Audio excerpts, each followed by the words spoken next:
Hello, welcome back everybody. I hope you had a good eat break.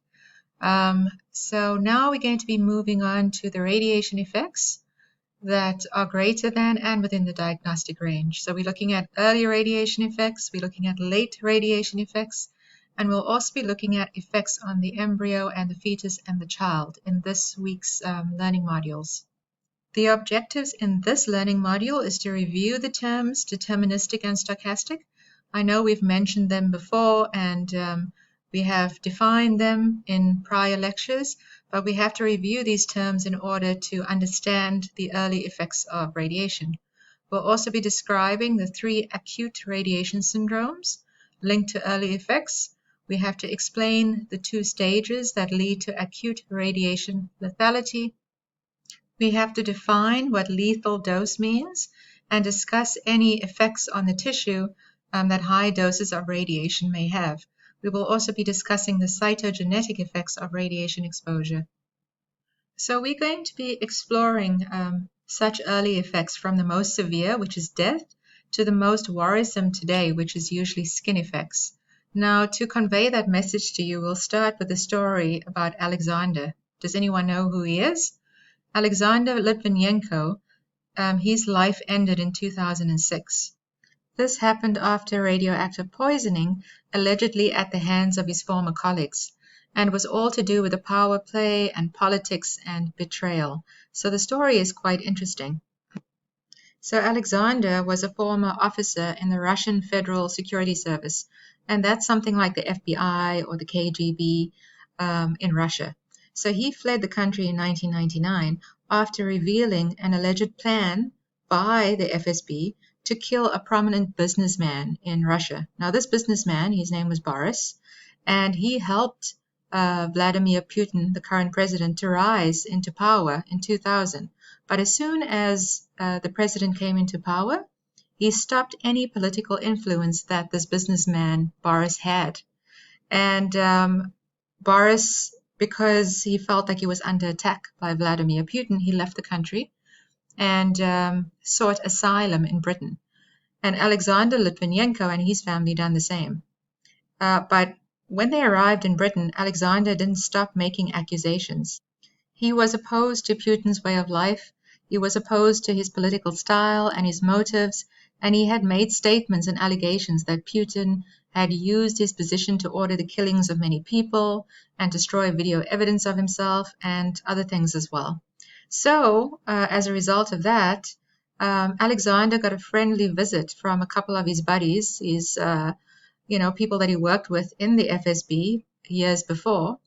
They sat down together at a hotel and had a nice pot of green tea, but little did Alexander know that it was laced with radioactive isotope, namely polonium-210.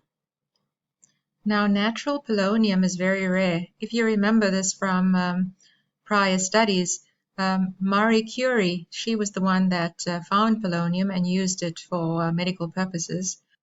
It is, however, rarely used today. Polonium-210 cannot penetrate the skin, and the particles usually lose all their energy after traveling through a few centimeters of air. Now, if you remember this from prior lectures, what do you think this type of radiation could be?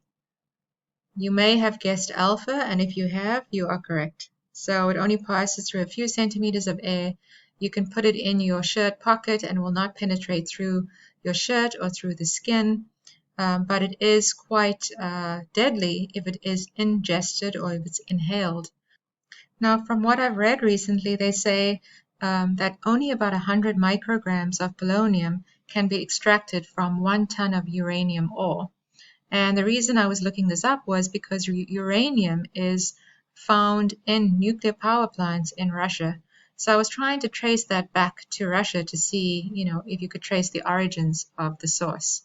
And it's quite interesting because, yes, polonium can be extracted from uranium, and uranium is found quite often in Russia. And if you look into, the studies and the research online about this entire case, you'll find that later on a judge established that Putin had authorized the assassination of Alexander and that this uranium could be or the polonium, could be traced back to Russia. Alexander had died within 3 weeks of receiving the polonium-210 in his tea. He basically died of radiation sickness, which is an early effect of radiation. So that's why his case is so important when we're looking at early effects of radiation. To see how it had progressed in Alexander will give us a good idea of the overall effects of radiation in the early stages. As in the case of Alexander, biological effects of radiation appear relatively soon after receiving high doses of ionizing radiation. The biological responses demonstrated are therefore called early effects. Now, ionizing radiation produces the greatest amount of biological damage in the human body when a large dose of densely ionizing, high linear energy transfer radiation is delivered to a large or radiosensitive area of the body. Now, I know we have discussed this already, so this is not new to you. The results are classified usually as somatic effects, and the reason for this is because it occurs to the entire body. The classification of an early deterministic cell-killing effect is going to be dependent on the length of time from the moment of the irradiation to the first appearance of symptoms of radiation damage to the cell.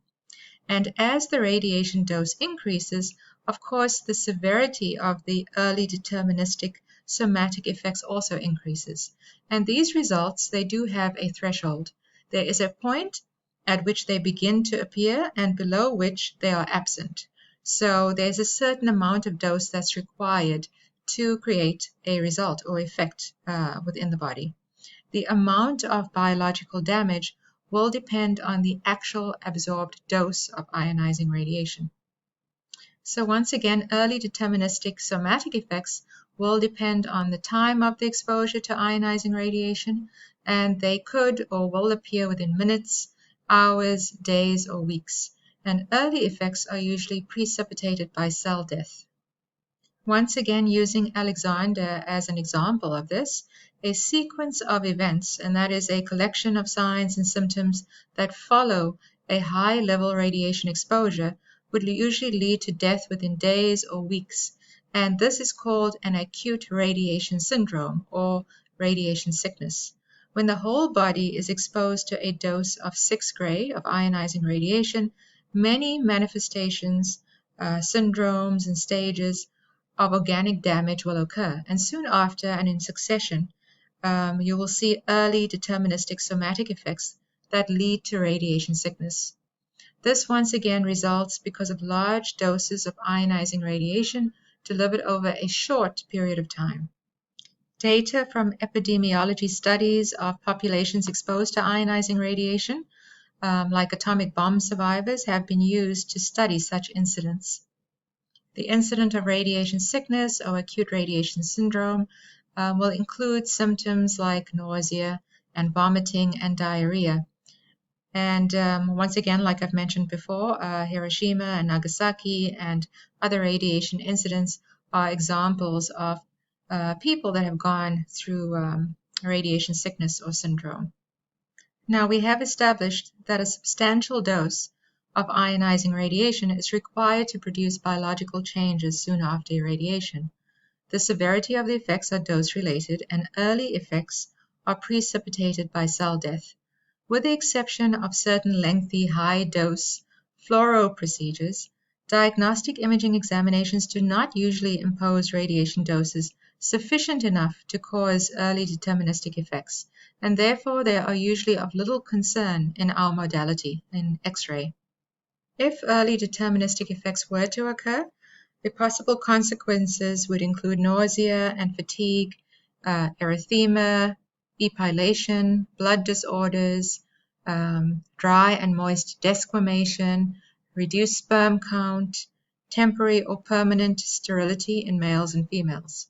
Now let's go back to erythema for a moment. Erythema was one of the first observed effects in X-ray, and it is basically a diffuse redness over an area of the skin that was irradiated.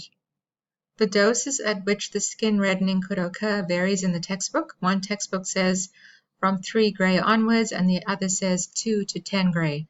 So I think it's safe to say that the minimum radiation dose at which skin reddening would occur is a dose of 2 gray. And what happens is you'll see the reddening of the skin about 1 to 2 days after the exposure, and then it subsides and it reaches maximum intensity about 2 weeks later. So basically, it seems like you're recovering, but then it comes back with a vengeance. So interesting, right? That's how radiation affects your body. Looking at epilation or hair loss, there are also certain doses that will affect whether the hair will fall out temporarily or whether it will fall out permanently.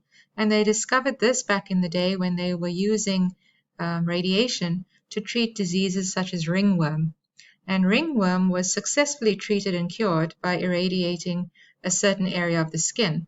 But when they irradiated ringworm in the skull or on the scalp, they found out that the hair fell out if it was given a certain dose of radiation. That fallout of hair would only be temporary, and if the dose was high, it would be permanent and cause what we refer to as alopecia or baldness. So this table, which is straight from the textbook, gives you an idea of the dose required to cause an early effect.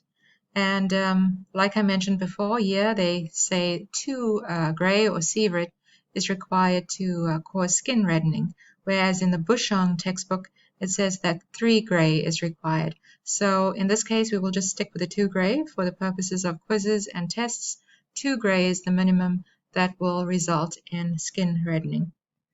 There are 2 stages that lead to acute radiation lethality, and that's the prodromal and the latent stage.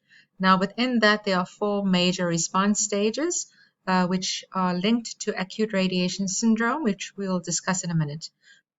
The prodromal or initial stage, which is also called the prodromal syndrome, occurs within hours after the whole body absorbs a dose of about 1 gray or more. Now, the severity of the symptom is dose-related. The higher the dose, the more severe the symptoms. And the length of time involved for the stage to run its course may be a few hours or a few days. The latent period is approximately 1 week, and this follows the prodromal stage. And in the latent period, there are no visible symptoms occurring. Actually, it is during this period that either recovery or lethal effects will start to occur. These are the 4 major response stages. So you have your prodromal, the initial stage, then you have your latent stage where there's no symptoms, and then you have the stage of manifest of illness. It's during this period that you see signs and symptoms that will affect the blood system, the gastrointestinal system, and the cerebrovascular system. They become visible during this time. Some of the signs and the symptoms that may occur include confusion, a decreased number of red and white blood cells and platelets in the blood.